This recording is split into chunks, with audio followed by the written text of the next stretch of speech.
When I first arrived in Harmony Grove, I was struck by the serene perfection of all.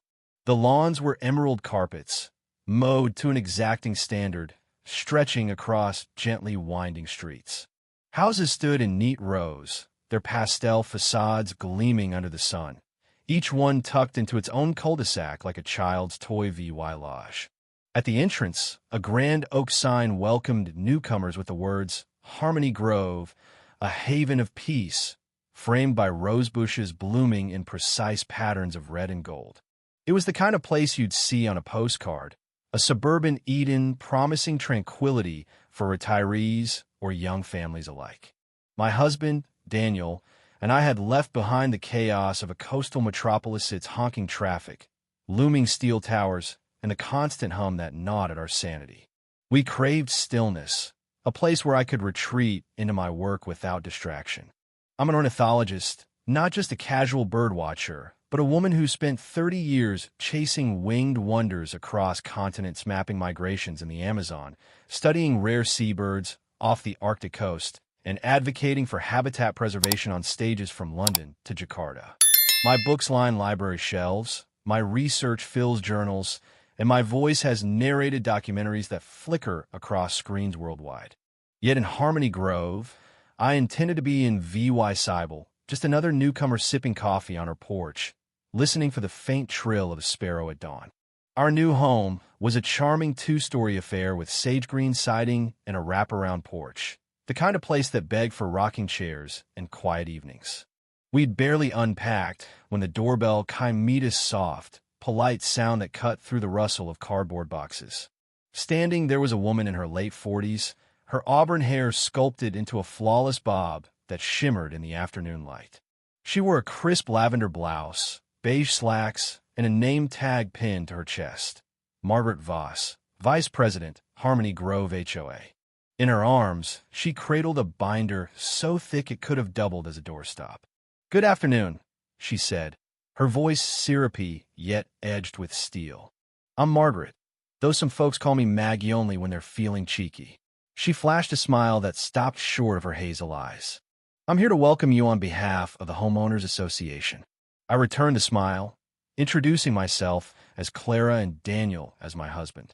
Margaret barely glanced past the threshold before thrusting a folder into my hands, its pages bulging with rules. Grass couldn't exceed 3 inches. Mailboxes had to be matte black. No inflatable holiday decorations beyond December 31st. "We pride ourselves on order here," she said, her tone a velvet glove over an iron fist. "It keeps Harmony Grove harmonious. I'm sure you'll find everything clear, but if not, my number's inside." She lingered a beat too long, her gaze sweeping our unpacked Lee VY-ing room like a hawk scouting prey, before turning on her heel with a clipped, "Enjoy settling in." I brushed off the encounter as typical HOA zeal. I'd faced stricter protocols on expeditions: forget to secure a tent flap in the tundra, and you'd lose your gear to a blizzard. A few petty neighborhood rules seemed a fair trade for peace. But something about Margaret's parting look stuck with me, a flicker of warning I couldn't quite place. A week later, still knee-deep in MOVYing boxes, I decided to explore beyond our manicured street. Behind Harmony Grove lay a ribbon of untamed landed greenbelt locals called Willow Hollow. A dirt trail led me downhill, past swaying grasses and gnarled cottonwoods, until I stumbled upon a hidden gem, a bird sanctuary. A weathered sign read Willow Hollow Bird Haven, protecting our feathered friends. The place was a marvel oaks towered over a babbling creek. Wildflowers splashed color across the meadow, and the air thrummed with life. I spotted a pair of cardinals darting through branches, heard the sharp call of a red-tailed hawk, and caught the flash of a kingfisher DVY-ing toward the water. My pulse raced. This wasn't just a patch of green. It was a Thrive VY-ing ecosystem, a refuge for native and migratory birds right in my backyard. I pulled out my battered field notebook, jotting down sightings, chickadees, a flicker, even a rare glimpse of a painted bunting. For an ornithologist, it was paradisia, quiet place to study, to breathe, to escape the spotlight I'd left behind. The sanctuary wasn't pristine. Its fences sagged, bird blinds creaked with rot, and faded signs begged for restoration. Yet the birds didn't care. They flitted and sang, oblivious to the neglect. I vowed to keep this discovery low-key, sharing it only with Daniel, who grinned and said, "Looks like you found your new office." I laughed, imagining mornings spent here instead of at a desk. But my bliss was short-lived. A few days later, I spotted Margaret's silver SUV prowling the neighborhood. Her eyes narrowed as she inspected a mailbox painted an unapproved shade of blue. She scribbled in a notebook, then moved on to scold a man whose dog had dared to dig a small hole in his yard. When she waved at Mestifly, like a queen acknowledging a peasant, I felt a chill. This woman didn't just enforce rules. She wielded them like a scepter. Rumors about Margaret surfaced at a neighborhood potluck. Over a slice of pecan pie, a wiry retiree named George leaned in, his voice low. She tried to axe those big elms by the entrance a few years back. Said the falling leaves hurt curb appeal. We fought her tooth and nail one, too, but she's held a grudge ever since. I frowned. Why target trees? They're gorgeous. George shrugged. Margaret's obsessed with control. Anything messy, wild, or out of her playbook, she wants it gone. Property values are gospel. His words gnawed at me. If she despised shedding leaves, what would she make of Willow Hollow's tangled underbrush, its muddy banks, its chorus of untamed birds? I resolved to dig deeper, casually asking neighbors about the sanctuary. Most loved it. Kids explored it with school groups. Birders snapped photos, but a few dismissed it as an overgrown eyesore. The DVYDA worried me. My routine settled into a rhythm. Mornings at the sanctuary, afternoons writing, evenings with Daniel. I met Lila, a young teacher who brought her third graders to Willow Hollow for nature lessons. They adore it, she said, her dark eyes sparkling. Last week, a boy saw his first blue jay. He wouldn't stop talking about it. I smiled, warming to her passion. That's how it starts, a spark that lasts a lifetime. She tilted her head. You sound like you've got some experience with this stuff. I deflected with a vague, "Oh, I've always liked birds," steering us back to her students. My past could stay buried unless it had a surface. But word spread anyway. One evening, as dusk painted the sky orange, Margaret knocked again.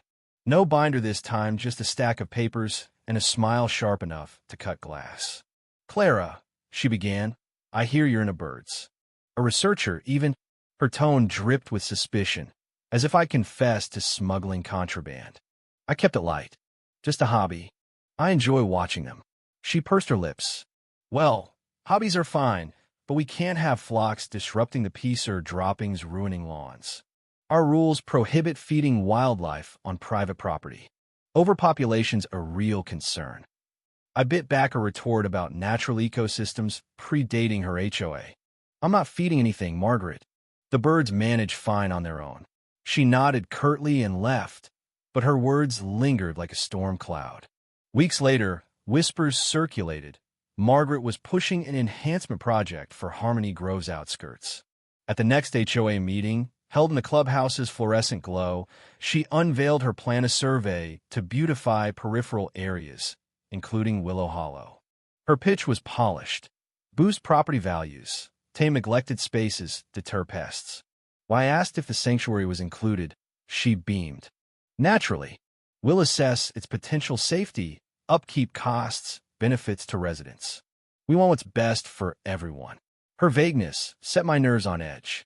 Afterward, I overheard her tell a board member the sanctuary was a breeding ground for filthy birds and useless. My fists clenched. This wasn't about aesthetics. It was a declaration of war. I couldn't stay silent. With Daniel's encouragement, I rallied allies. Lila, George, a botanist named Dr. Priya Patel from the local college, and a nature photographer, Javi who'd chronicled Willow Hollow's beauty online. We formed the Guardians of Willow Hollow, meeting in my Lee VYing room over coffee and maps. Our plan was simple: flood HOA meetings with facts, ecological data, community support, legal history. George unearthed records showing the sanctuary's county designation as a protected space in the 1980s.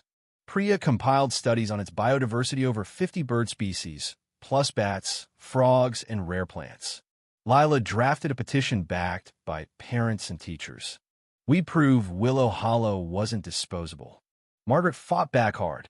At meetings, her cronies spun tales of rabid raccoons and mosquito swarms. She flashed photos of muddy trails, calling them blights. Then came her masterstroke, the Harmony Grove Leisure Vision. A landscaping firm unveiled rendering pickleball courts, a gazebo, a paved lot slated to replace the sanctuary. This, she proclaimed, is progress. Neighbors split. Some salivated over amenities. Others recoiled at losing their wild corner. The board set a vote 2 weeks out. We countered with flyers, kids' drawings of birds, and talks at the clubhouse. Javiwires photos alls at dusk, warblers and flight-stirred hearts. But Margaret's glossy brochures and promises of soaring home prices swayed the undecided. Days before the vote, I wrestled with revealing my credentials. Priya urged me on. Your voice could tip the scales. I hesitated, would it alienate locals? Until Margaret forced my hand. She found my website, outing me as Dar. Clara Hensley, world-famous bird expert. At an HOA session, she sneered. She's a global active VYSD here to bully us into her agenda. The room buzzed. I'd wanted anonymity, but now I'd weaponized the truth. Then disaster struck. At dawn, Javi pounded on my door, breathless. They're cutting it down. We raced to Willow Hollow. A bulldozer roared, trees crashed, birds screeched. Margaret stood watching, arms crossed. Prep work, she said coolly. The vote's a formality. I shouted, it's not approved. She smirked. Initiative Clara. These trees were dying anyway. Rage and grief choked, menace crushed, habitats lost. I unleashed hell. Calls to media, conservation groups, even old colleagues from Borneo and Patagonia. By noon, news vans rolled in, Twitter erupted with the Save Willow Hollow, and a petition hit 10,000 signatures. The county, alerted by a sympathetic official, threatened an injunction. Bulldozers stopped. Margaret's smugness faltered. At the vote, the clubhouse overflowed reporters, active VYSTS, kids in bird masks. Lila spoke of learning, Priya of science, neighbors of loss. I took the mic, voice steady. I've seen rainforests and ice caps, but this betrayal cuts deepest. This sanctuary is ours, didn't let it die. The crowd roared. The vote, 5-1 against Margaret's plan. She stormed out, defeated. She resigned from the HOA amid investigations into her overreach. The sanctuary gained protected status. Volunteers replanted trees, and birds returned. One morning, as a thrush sang from a new oak, I sat on a bench engraved for the guardians who gave nature a voice. Harmony Grove had changeless rigid, more alive. My quiet life was gone, but in its place was a legacy, a wild heart beating strong, saved by a community that finally heard the song. If you were the one in this story, how would you react? Would you stand up and fight back, or accept the unreasonable pressure and control from the HOA? Share your thoughts in the comments below. And don't forget to subscribe, like, and share this VY Deo with more people.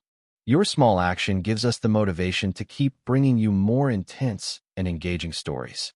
Thanks for watching, and we'll see you in the next VY Deo.